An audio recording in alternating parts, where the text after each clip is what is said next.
ikintu Imana yakuremeye ukimenya gute? Reka mbivuge mu magambo make.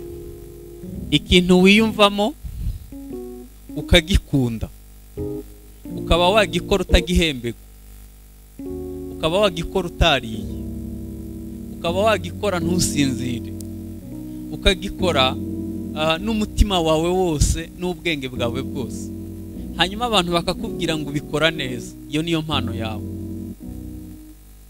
Habasigaye iki? Habasigaye kukirera. Ndavuga iyo mpano iravuka, ikaregwa, igakura, hanyuma igakora. Nitwa Desire, kubambonye bwa mbere ndi mwene so. Nagira ngo dusome muri Luka ibice 4 umurongo wa 16. Luka ibice 4 umurongo wa 16. N'urupapuro rwa 62 mu isezerano rishya. Haravuga ngo ajya i Nazareti iyo yarerewe, ku munsi w'isabato yinjira mu isinagogi, nk'uko yamenyereye ahagarara ngo asome. Bamuha igitabo cy'umuhanuzi Yesaya, arakibumbura, abona igice cyanditswe ngo umwuka w'Uwiteka ari muri nge, nicyo cyatumye ansigira kugira ngo mbwirize abakene ubutumwa bwiza. Yantumye kumenyesha imbohe ko zibohowe, n'impumyi ko zihumuka, no kubohora ibisenzegeri, no kumenyesha abantu iby'umwaka umwami agiriyemo imbabazi. Amaze kubumba igitabo agisubiza umurinzi w'inzu, aricara. Abantu bose bari mu isinagogi baramutumbira, nuko atangira kubabwira ati, uyu munsi ibyo byanditswe byose bisohoye mu matwi yanyu. Amen. Nagira ngo tuganire ku kibazo nafashe igihe cyo gutekerezaho, kandi nawe nifuza ko watekerezaho. Muri iri teraniro ndatekereza ko turi kumwe n'abantu bamwe bakiriye Yesu nk'umwami n'umukiza. Harimo abandi bashobora kuba batarakizwa. Numva ikintu nabifuriza ni uko uyu mugoroba wawe umugoroba wawe, kuko ejo ntabwo ari ahawe, ahubwo uyu munsi niho hawe. Birashoboka ko ari turi kumwe n'abandi bantu bakijijwe, ariko byageze igihe bakagira intege nke bagasubira inyuma. Abo nabo uyu mugoroba ubabera umugoroba wo gusubizwamo imbaraga. Amen. Mu by'ukuri iyi nyigisho nayiteguriye abantu bakijijwe bonyine. Abantu batarakizwa numva nabifuriza, kandi nico nasengeye. Numva nifuza ko abo bantu bagira amahirwe yo guhura na Yesu. Muri iyi nyigisho rero ikibazo nifuza ko tuganiraho ni ikibazo kibaza ngo waba uzi icyo waremewe? Urumva warasobanukiwe neza icyo waremewe?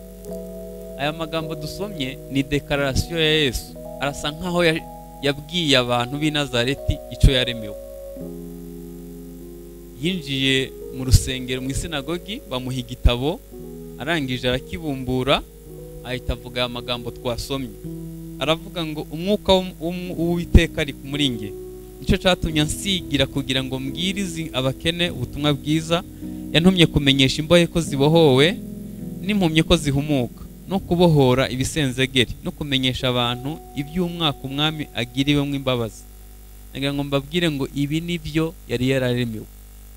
Icyatumye avukira mu nda kwa Mariya, icyatumye abaho bwa buzima bwose, nibi yari yararemewe. Hanyuma igihe bari bamutumbiriye, yahise avuga ngo uyu munsi ibyo byanditswe bisohoye mu matwi yanyu. Akabazo rero nifuza ko tuganiraho, wowe warakijijwe, ni byiza. Umaze imyaka mu rusengero, ni byiza. Ukora imirimo y'Imana mu rusengero, ni myiza. Ariko ikibazo, urabizi icyo waremewe? Reka dutangirire umuntu abaho ryari. Umuntu abaho mbere yo kubaho. Dawidi yavuze ngo iminsi yanjye Imana yimenye hatarabamwo n'umwe. Yeremiya igice cya mbere haravuga ngo ntarakubumbira mu nda ya mama wawe, nari naragutoranyije ngushiraho kuba umuhanuzi w'amahanga. Mu Befeso 2 uhereye ku murongo w'10 haravuga ngo turabe Imana yaremye ituremeye gukora imirimo myiza Imana yiteguye kera isi itarabaho. Ni ukuvuga ngo isi itarabaho nari ndiho. Ntabwo umuntu abaho kuko papa na mama bahuye, oya, umuntu abaho mbere y'uko abaho. Hanyuma uwo muntu mvuze ameze atyo avuka ari mu mugambi w'Imana. Avuka ari mu mugambi w'Imana, Imana ikamwohereza kugira ibintu azakora cyangwa se ikamuremera ikintu agomba gukora. Nagamba mbabwire ko aho yavukiye ibiganza byamwakiriye bishobora gutuma adakora icyo yaremewe. Ababyeyi bamubyaye, environnement yakuriyemo ishobora gutuma adakora icyo yaremewe. Ashobora no birashoboka ko atanakimenya bitewe n'amaboko yamwakiriye. Ntabwo umuntu yavukiye mu rugo rw'abantu, nagira ngo mbibutse ko umwana yakigwa mu buryo butatu: mu mwuka, mu marangamutima no mu mubiri. Abantu bari hano bubatse bitegura kubyara, umwana yakigwa mu bice bitatu. Akenshi ari igihe tugura berso tugategura ibijyanye n'inyuma, ariko mu by'ukuri uwo mwana ntitumenye icyo Imana yamuremeye, utumurere tumuhuza nacyo, hama tugakomeretsa n'amarangamutima ye. Kuba Kristo ntabwo bari bakwiye gupfa kubyara gutyo gusa, bari bakwiye kubyara umwana yiteguwe muri ubwo buryo butatu. Hanyuma uyu mwana ashobora kuvuka ntazamenye icyo yaremewe, ntazanagikora, bitewe n'uko ntiyagize amahirwe y'uko avukira mu biganza bimuhuza n'umugambi w'Imana. Hanyuma nibyo bitera abantu benshi gukora ibyangwa n'amaso y'Uwiteka, kuko batagize amahirwe yo kumenya umugambi Imana ibafiteho. Ariko harashara andi mahirwe ya nanone ya kabiri. Gukizwa birenze kubabarirwa ibyaha. Birenze kubabarirwa ibyaha, kuko iyo tuje muri Kristo Yesu, bwa mbere intambwe ya mbere ni ukutubabarira, hanyuma indi ntambwe ni ukutumenyesha icyo yaturemeye akaduha n'imbaraga zo kugikora. Ikintu numva twasengera kuri uyu mugoroba cyangwa se dukwiye gukomeza gusengera ni ukubaza Imana ngo wandemeye iki, hanyuma umpe n'imbaraga zo kugikora. Kuko hari abantu benshi bazarinda bapfa badakoze icyo Imana yabaremeye. Umuntu umwe yigeze kutubwira ngo ahantu hakize kuruta ahandi ni ku irimbi. Turamubaza ngo kubera iki? Aravuga ngo ku irimbi abantu bapfana amaproje atashizwe mu bikorwa. Niho hantu huzuye ubwenge kuruta ahandi hantu hose ku isi. Hanyuma ikibabaje rero n'icyo nshaka kongeraho, n'icyo Imana yakuremeye ushobora kugipfana bakakiguhambana utarakimenya. Kandi ikibabaje, icyo Imana yakuremeye uzajya no kugitangira raporo imbere y'Imana. Iyo ufashe ubuzima ukabugereranya no kurongora, no kurongorwa, no kubyara, no kubaka inzu, no gutera imbere, ibyo bintu byose ni inyongera. Impamba y'urugendo ntibibagize intego y'urugendo. Mwisi ntabwo turi ba mukerarugendo, ntabwo twaje gutembera, twaje kuri mission. Kera nakundaga kurama, numvaga umuntu akuze agasaza hanyuma agapfa, numvaga ari byiza. Ariko ubu ntabwo nkibikunda. Kubera iki? Yesu yapfuye kuri 33 apfa avuze ngo ibyo gucungura abantu ndabirangije, ushaka wese naza. Ubu amavi yose arapfukama. Icyo Imana yakuremeye wagisoza ku myaka 30, wagisoza kuri 50, wagisoza ku myaka 100, upfa kuba gusuza icyo Imana yakuremeye, ukazapfura empty. Ibyo Imana yakuremeye gukora byose ubirangije. Abantu benshi bazi ko ubuzima babugereranya n'inkunga Imana ibatera muri iyi nzira, cyangwa se impamba yo mu nzira. Amafaranga ni impamba yo mu nzira. Abana uzabyara ni inyongera. Umugisha wose uzagira ni inyongera. Ni ibigufasha kugira ngo cya kindi kigere ku ntego, ariko si yo ntego y'urugendo. Ikimenyamenye ni uko iyo uvuye mu isi byose nta na kimutwara. Uko wavuye mu nda ya mama wawe uri wenyine, niko uzava mu isi uri wenyine. Hanyuma uzahagarara imbere y'Imana nta na kimujyanye. Niba warasobanukiwe icyo Imana yakuremeye bazakiguhembera, niba utaragisobanukiwe uzahagarara udafite ingororano. Hanyuma reka dusubire mu butayu mu igihe uko bubatse ihema. Ihema ryari rigizwe n'ibice bitatu: urugo rwo hanze, ahera n'ahera cyane. abaturage benshi bazana ibitambo byabo bakagarukira hari igicaniro, aho ni muri mbabarira, ni mu kwakira Yesu umwami n'umukiza. Ariko ahera cyane habaga yisanduku y'isezerano, umutambyi yahinjira rimwe mu mwaka akabanza kwitambira icyo gitambo, niho Imana yavugira igatanga amabwiriza bazagenderaho Abisirayeli bose umwaka wose. Abantu bagarukira mu rugo rw'inyuma muri mbabarira, hamwe baza gusa gutamba ibitambo by'ibyaha byabo, ntabwo bamenye icyo Imana ivugira hirya.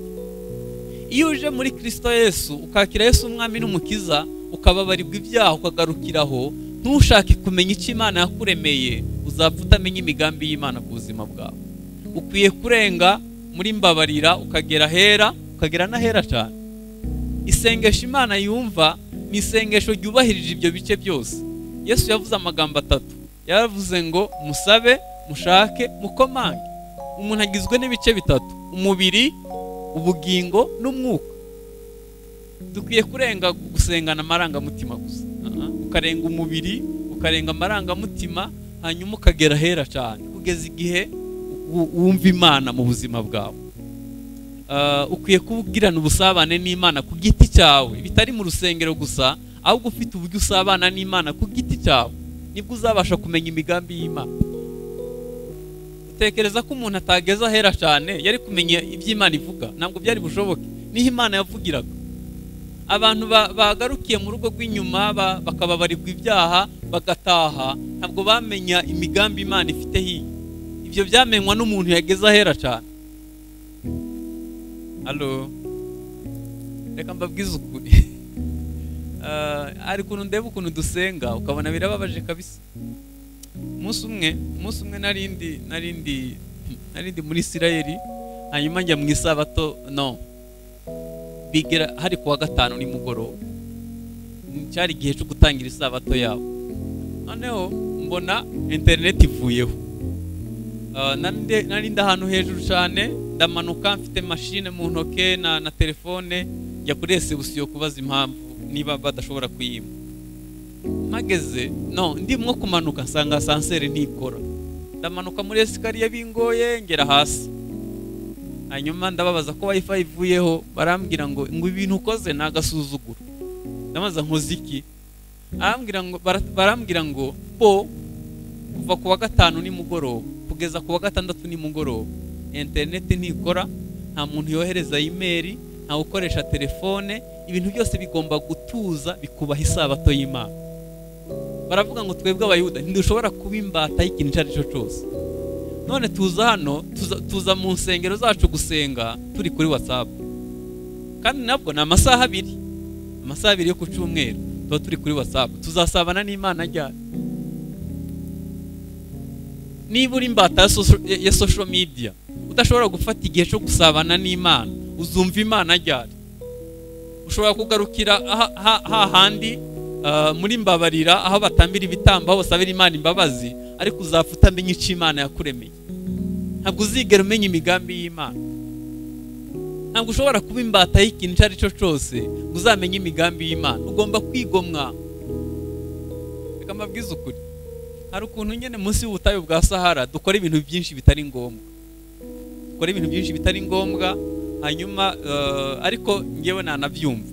Mu muhanda w'ubuzima tuba twaragize ibirarane byinshi. Noneho aho utangiye ubuzima butangiye kuza, uhita usura inyuma gusiba ibirarane, kandi ibyo birarane uzarinda ufite birangije. Uzamenya imigambi Imana igufiteho ryari? Turaba Imana yaremye, ituremeye gukora imirimo myiza yose kandi ikorewe muri Kristo Yesu. Mu nsengero zimwe na zimwe muzasanga amatsinda y'abaririmbyi ariyo manini, amakorale menshi mu rusengero rumwe. Mbese kubera iki? Umuntu aza mu rusengero kuko atazi icyo Imana yamuremeye, agasanga umurimo uzwi cyane ni umudiyakoni no kujya muri korali, agahita ahinira bugufi akajya muri korali. Noneho ukibaza, Imana ishobora gufata 1/2 cy'urusengero bose ikabagira abaririmbyi? Ntabwo Imana yakora iryo kosa, kuko uko umubiri wa Kristo wubatse ni nk'uko umubiri wacu wubatse. Bamwe n'amaso, abandi n'amatwi, abandi n'umunwa, abandi n'amaboko, abandi n'amaguru. ndebera uhuye n'umugabo ugasanga ingingo nyinshi zimugize ari intoke, ubwo yaba yuzuye ra? Ntabwo Imana ishobora gufata urugingo rumwe ngo irugire 1/2 cy'urusengero, ahubwo nuko abantu batazi icyo baremewe hanyuma ntibashobora no kugikora. Nega mbabwiza ukuri, dukwiye kumenya imigambi Imana idufiteho, ukamenya icyo Imana yakuremeye hanyuma ukagikora.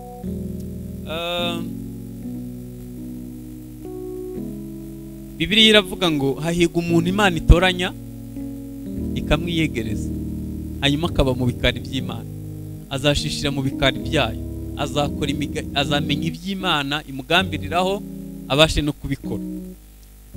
Ikintu Imana yakuremeye ukimenya gute? Reka mbivuge mu magambo make. Ikintu wiyumvamo ukagikunda, ukaba wagikora utagihembeka, ukaba wagikora utariye, ukaba wagikora ntusinzire, ukagikora n'umutima wawe wose n'ubwenge bwawe bwose, hanyuma abantu bakakubwira ngo ubikora neza, iyo niyo mpano yawe. Habasigaye iki? Habasigaye kukirera. Ndavuga iyo mpano iravuka, ikaregwa, igakura, hanyuma igakora. Ikintu wiyumvamo ukagikunda, ukaba wagikora utagihembegwa, ukagikora utariye, ukagikora amasaha arenze menshi ariko ukumva ntunaniwe, hanyuma abantu bakakubwira ngo ubikora neza, iyo niyo mpano yawe. Habasigaye gusa ko iyo mpano ikura, iregwa, igakura, hanyuma igakora. Abantu benshi Imana yarabahamagaye, ariko kuko batasobanukiwe icyo Imana yabaremeye, biyobagiriza mu bindi bintu. Natanga urugero. Yesu yaravuze ngo uwo munsi uzaza uzatungura bamwe baguye ivutu kubwo guhaga, abandi bazaba basinze amaganya y'isi. Kandi koko isigira izo mpande ebyiri, no mu rusengero haba izo mpande ebyiri. Hari abantu baguye ivutu bahaze, Bibiliya y'Igifaransa iravuga ngo ni excès ku meza. Buriya abakire iminsi mikuru barayihimba kugira ngo bajye tu. Iyo umwana yavutse n'umunsi mukuru, iyo yakambakambye n'umunsi mukuru, yameze ingingyo haraguru n'umunsi mukuru, ibintu byose n'umunsi mukuru kugira ngo bajye gusa bishimisha. Ubwo n'uruhande rumwe. Ushobora kuba muri muzunga y'ubuzima ntuzigere umenya icyo Imana yakuremeye. Hari urundi ruhande nabo basinze amaganya y'isi kubera ubuzima n'ibibazo baciyemo n'ibikomere n'ibindi byose, bakabaho bahora biganyira, badashobora kubona icyiza mu buzima bwabo. Izo mpande ebyiri zombi mvuze ushobora kuziyoberamo, ntuzigere umenya umugambi Imana igufiteho.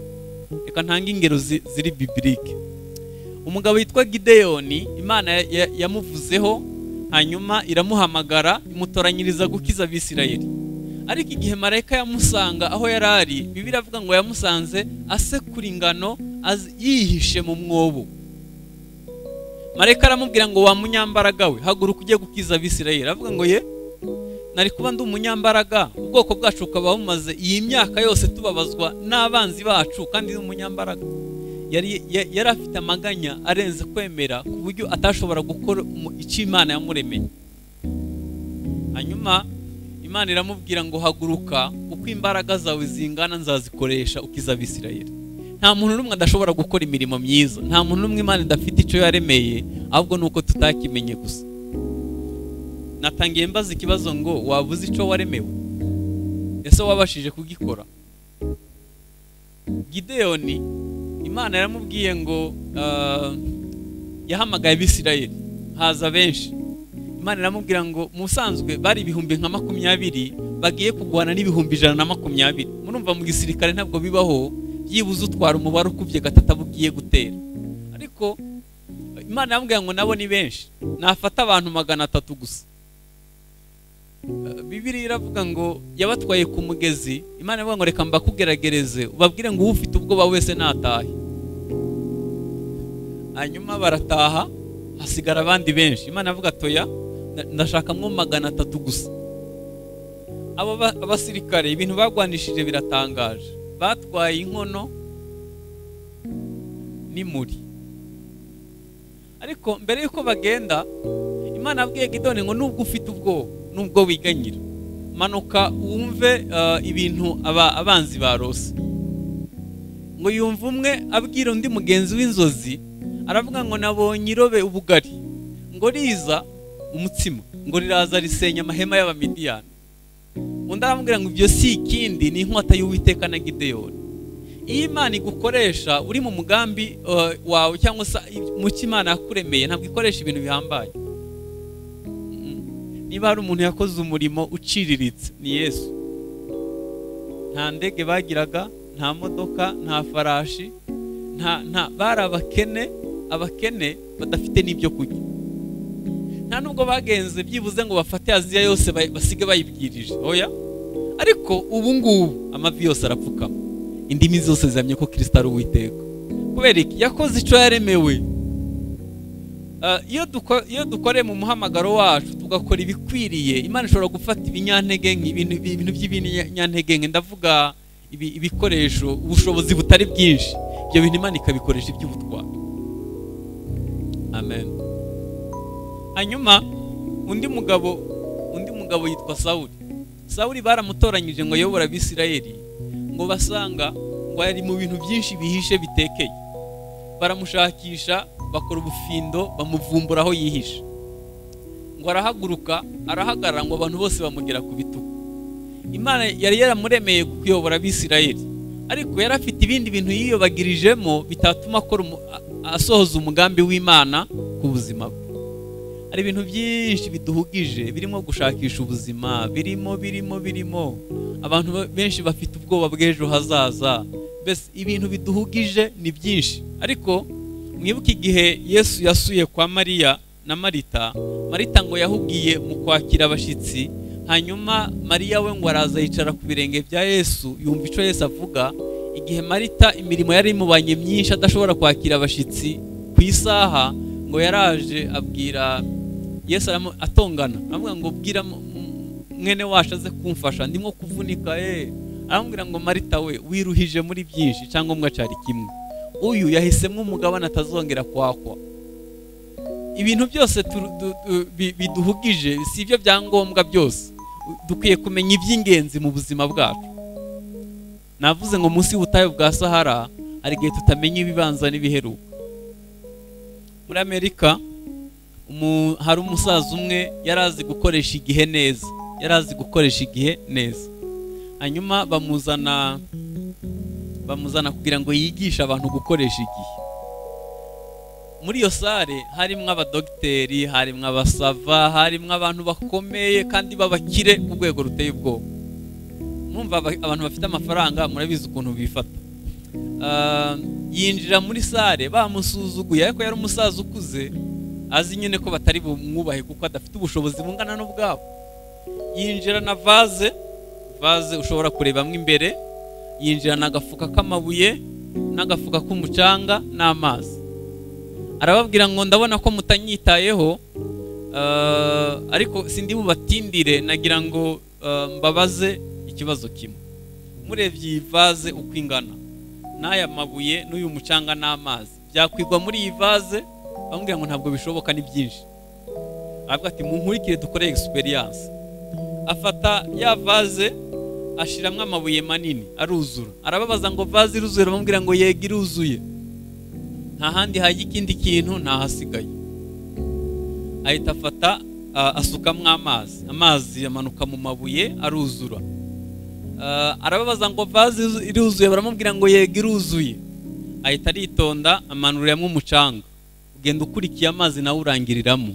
Arababwira ngo cyabishe ntabwo muza amabuye manini abanza mu buzima bwanyu. Iyo mumenya amabuye manini abanza mu buzima bwanyu, ibintu byakunda.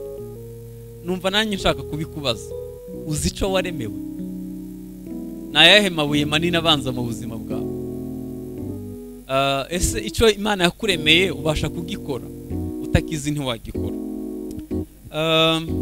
Hari igihe umuntu yibwira ko wamuha amafaranga menshi aribwo yakora imirimo y'Imana myinshi mu bwami bw'Imana. Ni ukwibesha gukomeye. Amafaranga ni umuterankunga w'uri w'imbere. Iyo ubonye amafaranga ugira ubuntu, uba ubonye icyo gutanga. Iyo ubonye amafaranga wagiraga urukundo, uzafasha benshi. iyo ubonye amafaranga ugira ubugugu ubu kuba kabiri. Nabonye abantu urabona mu muco w'abanyarwanda ntabwo abagabo bacu bitukuza, ariko nabonye abagabo bitukuza kubera amafaranga. Ukabona yarihinduye, kibaza uyu muntu amafaranga gusa. Amafaranga araza umuntu akagira imyitwarire, ugatangira kubona akajya gusuhuza hano harimo ifunguzo, ubona afite iseseme mu maso kubera afite amafaranga. Amafaranga ni umuterankunga w'uriwe imbere. Nugira amafaranga wuzuye umwuka wera, bizakorohera gukora imirimo y'Imana. Nugira amafaranga warasobanukiye icyo Imana yakuremeye, uzakora byinshi. Ariko niba utazi icyo Imana yakuremeye, amafaranga azakuyobya. Amafaranga ni umugaragu mwiza, ariko iyo abaye umukoresha bwo azakuyobya. Hanyuma hari ikintu kimwe nahoze ntekereza, ko tumaze imyaka myinshi y'ubuzima twikorera, tuzakorera Imana ryari? Imyaka yo ntihagarara. Kutasobanukiye icyo Imana yakuremeye, ukaba umaze imyaka myinshi wikorera, ibyo ukora ari bikugarukaho. N'amasengesho dusenga 80% nayatugarukaho. Mana nasobanukiwe ko abantu ntabwo bakunda Yesu, ahubwo bo bikundira muri Yesu. Bigaragazwa nuko iyo tumujeho tuba tuzanywe n'imigati n'ibitangaza n'ibyo ari budukorere, bigaruka ku buzima bwacu, ariko bitari ugukora icyo twaremewe. Rimwe Yesu, abantu baje kuri Yesu abaha imigati, hanyuma ahita arabasiga ajya ahantu inyuma hirya y'inyanja, bahita bajya guhuruza nabo basize mu rugo, bamushakisha iminsi 3 yose baramubura. Aho bamubone bahita baramubwira ngo Yesu mwiza, ko twari twarakubuze. Murabizi iyo atanze imigati ahita aba mwiza. Hanyuma iyi migati yabuze tumwita ngo iki? Arababwira ngo Bibiliya avuga ngo abasitaza bishaka. Aravuga ngo singe mushaka ni imigati nabahaye ejo bundi. Ngo bamuvaho hasigara 12. Arabaza ngo namwe murashaka kugenda? Baramubwira ngo turi bugiye kwandika ari ufite amagambo y'ubugingo. Bari barasobanukiwe impamvu yo kubaho kwabo. Ibyifuzo dusengera ni bimeze bite?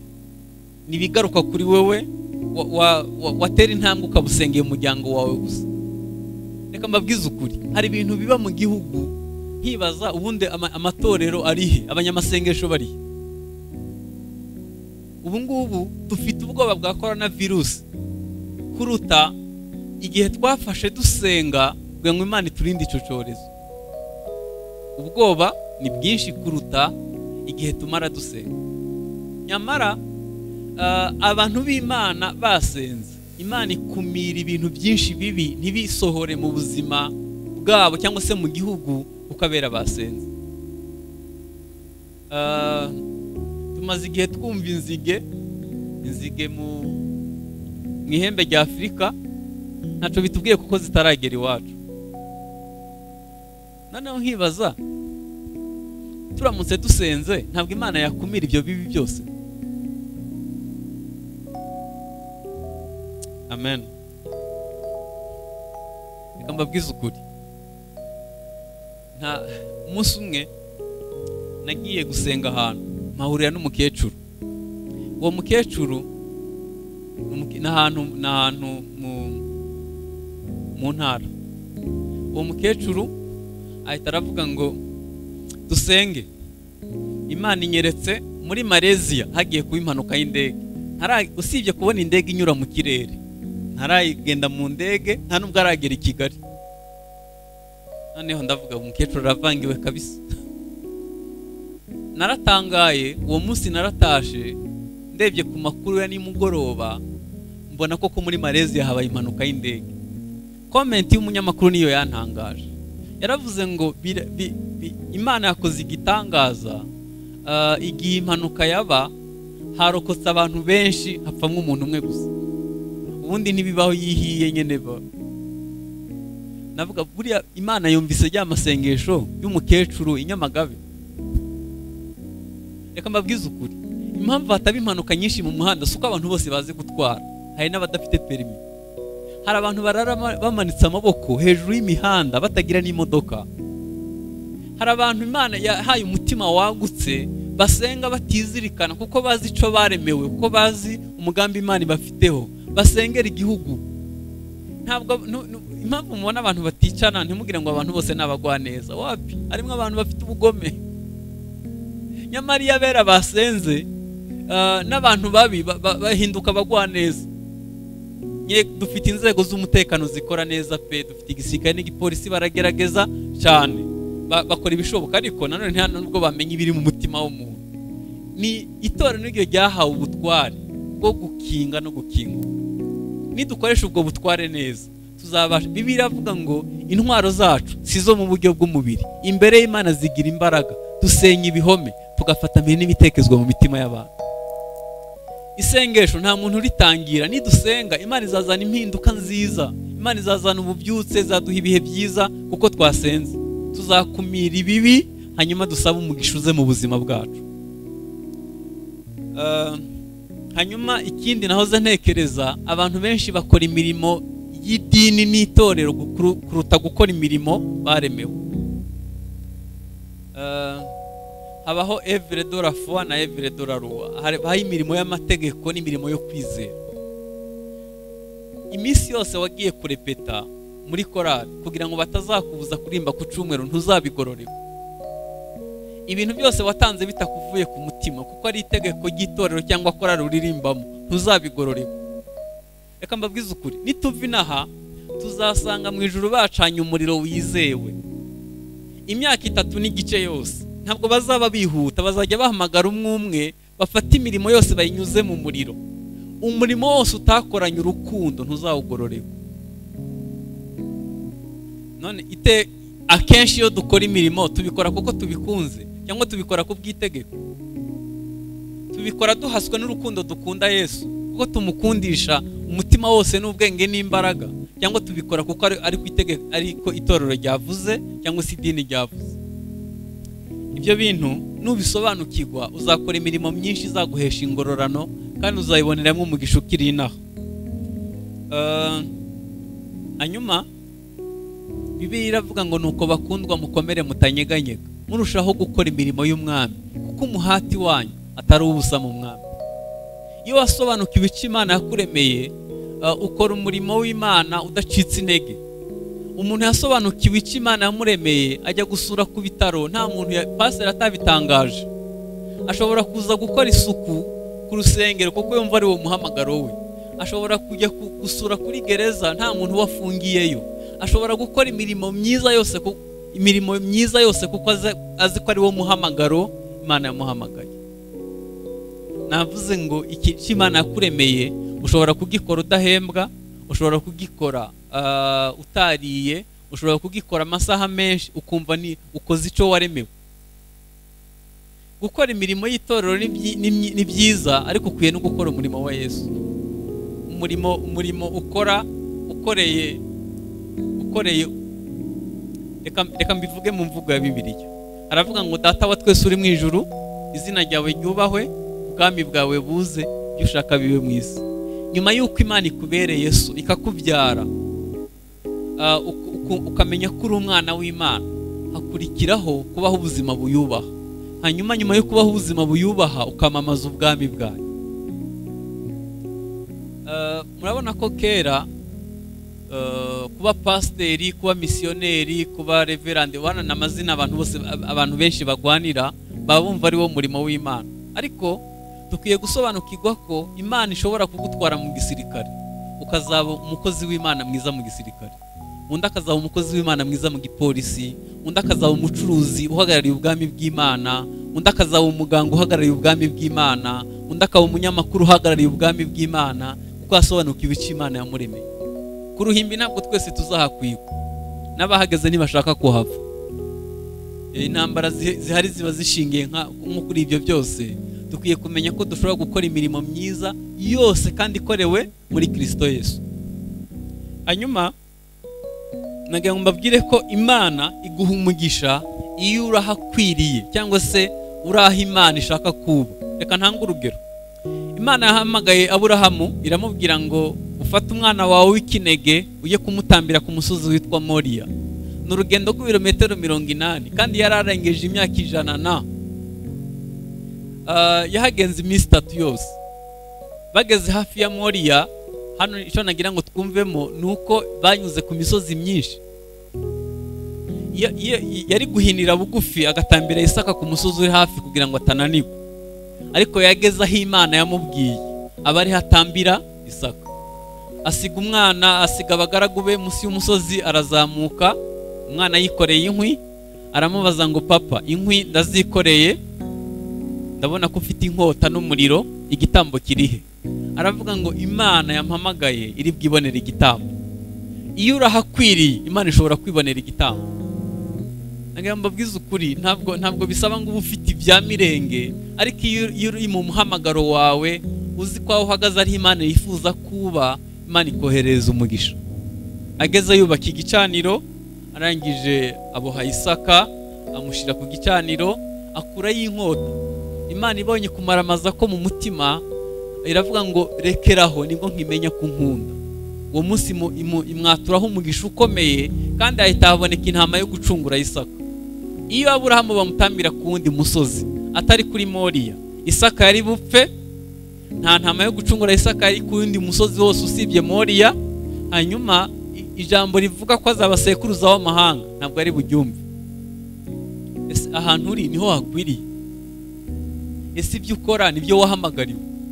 Ese wamenye icyo Imana yakuremeye ubasha no kugikora? Imyaka ntisubira inyuma. Umunsi uvuyeho uba urimo ugenda usatira iherezo. Bibiliya avuga ngo iyo baza kuba abanyabwenge bari kumenya ibi, bari kwita ku iherezo ryabo. Reka mbabwize ukuri, hari umunsi umwe twese tuzahagarara imbere y'Imana. Icyo gihe nta marangamutima azakora, tuzaduhagaze imbere y'Imana idacugwa kibera. Bazakubaza ibibazo bibiri gusa. Bazakubaza ngo wejejwe n'amaraso ya Kristo Yesu. Icya kabiri, wakoreye Imana iki uri mu isi?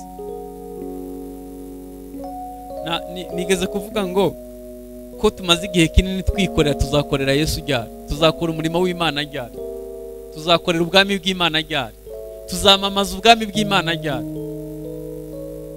Yandeba abantu bakunda umupira, umwanya bamara bareba umupira, ukuntu bisiga amarangi bagiye kwamamaza umupira. Nkavuga ngo habonetse abantu basobanukiwe ubwami bakorera, bamenye impano zabo, bagakorera mu mpano zabo, dushobora guhindura abantu benshi bakaza kuri Kristo Yesu. Ariko akenshi tuza mu rusengero dutegereje guhabwa gusa byibuze ibyo wumviye hano. Ntugire undi muntu bisangiza byibuze ngo bimuhumurize. Ni gute ugira 5,000 by'abantu kuri Facebook muri inshuti, ukamara icumweru nta murongo wa Bibiliya ushizeho? Ni gute uba mu magroupe 50 ya WhatsApp byibuze ntubabwire ko hano hari igicaniro? Ni gute? Ndabizi ko hano ubu wakubwira ngo yakubwiriza muri Somalia ntabwo wajyayo kuko utinya Al-Shabaab, ariko ushobora kujya muri Somalia utavuye muri saro yawe. Ushobora gukoresha uburyo Imana yatanze ukabwira abandi inkuru nziza. Nta kintu na kimwe Imana yatwimye, nta n'ikindi dukeneye kugira ngo dukore icyo twaremewe. Ubushobozi turabufite, dusabye Imana ikaduha. Nahoze nganira n'umuntu karenda mubwira ngo impamvu umwuka wera atacigaragaza mu buzima bw'abanyetorero nuko ntaca aza kumara. Ubundi umwuka wera n'umwuka wagikoze. Iyo ufite imigambi wifuza gukorera Imana, iyo hari ikintu usengera ubwira Imana ngo Mana numpa imbaraga z'umutima ngahinduka, nzahindura abandi. Nunyambika imbaraga nzabwiriza abariho bararimbuka. Ukaba ufite Imana izakohereza umwuka wera kugira ngo ibyo bigegweho. Ariko niba ari bikugarukaho gusa, uba ufite urahagije. Hari igihe umuntu asenga ukumva ngiye nko guseka. Mwami Yesu, ngiye kuryama, umanura ingabo zo mu ijuru zose zirare zindinze. Ariko ubundi bakurinze mwiki? Irondo rirahagije kabisa, usibye ingabo zo mu ijuru zose. Muzarebe mu gihugu barinda umuntu bitewe n'amakuru afite n'umumaro amariye igihugu. Ku kagari irondo riba rihagije. Iyo bigeze ku murenge daso zirahagije. Iyo bigeze ku karere bashobora kuvangamwo polisi. Uko bikomeza kuzamuka, imyenda irahinduka, n'amakosi bakoze arahinduka, n'imitekerereze irahinduka kubera uwo barinze. None niba wumva ijambo ry'Imana hano ejo ukaba wagiye kwivanga mu bindi, barakurinda se, bazakurinda nyine nk'uko barinda abantu bose. Ariko hari abantu Imana yaciye mu biganza nk'imanzi, hari abantu irinda nk'imboni y'ijisho, hari abantu Imana yashoyemo imbaraga kuko basobanukiwe ico baremewe, ishobora gutanga ibishoboka byose kugira ngo abo bantu barindwe kuko bafitiye umumaro isi.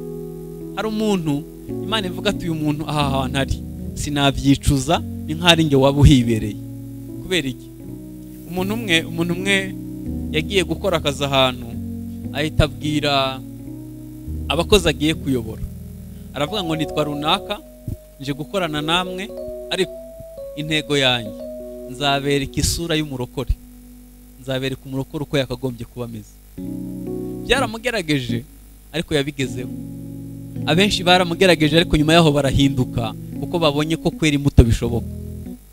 Imana yaturemeye gukora imirimo myiza. Ntabwo mu isi nababwiye ko tutaje gutembera, ntabwo turi ba mukerarugendo, twaje gukora imirimo myiza yose kandi ikorewe muri Kristo Yesu.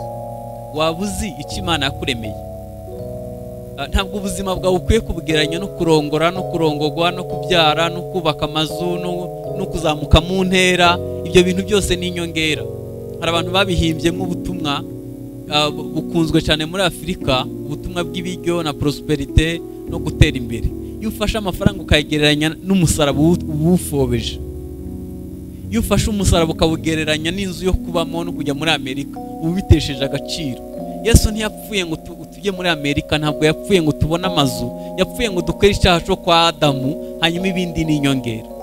N'abapaganira bibaha, n'abatizera barabifite. Ikintu turusha abandi, ico dutunze isi datunze, n'ubugingo buhoraho, n'umwuka wera twakiriye, kandi nuko turimo gukora imirimo myiza.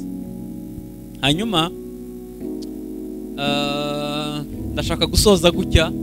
Yesu yigeze guca umugani w'umuntu bahaye itaranto, umwe bamuhesha ahantu, undi 3, undi 1. Hanyuma wo bahaye imwe ngo ahita aragenda arayitaba. Yari umunebwe bikabije. Umunsi bosi yagaruka kugira ngo bamumurikire ibyo yatanze, wa undi yahise agenda ayitaburura aho yayitabye, arayizana, azavuga nabi. Narinzi kusarura aho utabibye, narinzi ko ukunda inyungu gusa. Akira itaranto yawe nayizanye, ntaco yabaye. Wa mu bosi n'ubugwaneza bwinshi amubwira ati ubwo wari uzi ko ari komeze, ko nkunda ibyanjye ngakunda n'inyungu, kuko utayitwaye ku bacuruzi ngo bayicuruze, nzabona iyanjye mbone n'inyungu yayo. Avuga ngo nuko baguhambira amaboko n'amaguru, bamujyana mu mwijima. Hanyuma umunsi mukuru urakogwa, abashoboye gucuruza neza babongera n'ibindi. Reka mbabwize ukuri, hari umunsi umwe tuzabarana n'Imana. Maze imyaka nka 15 ndi umupasiteri. Buri cyumweru twakira abantu bashima Imana. Nararongowe, nubatse inzu, nazamutse mu ntera, naguze imodoka, Imana yampaye imigisha, ni byiza. Ariko ayo mashimwe ntiyuzuye. Ibigi Imana yakugaburiye ubigaburiraho bangahe? Inzu Imana yakubakiye uyicumbikiyemo bangahe? Imodoka Imana yaguhaye uyitwaramwo bangahe? Imyenda Imana yakwambitse we wambika bangahe? Iyo usobanukiwe ico waremewe, ushobora gukora imirimo myiza yose udakoresheje ibintu bihambaye, ariko ukoze ukora ibiva ku mutima, kuko uzi icyo Imana yakuremeye. Twunamisha amaso dusenga. Uyu munsi Yesu yaridekara, yaravuga ngo ico nasigiwe nukubohora imbohe. Aravuga ngo uyu munsi aya magambo asohoye mu matwi yanyu.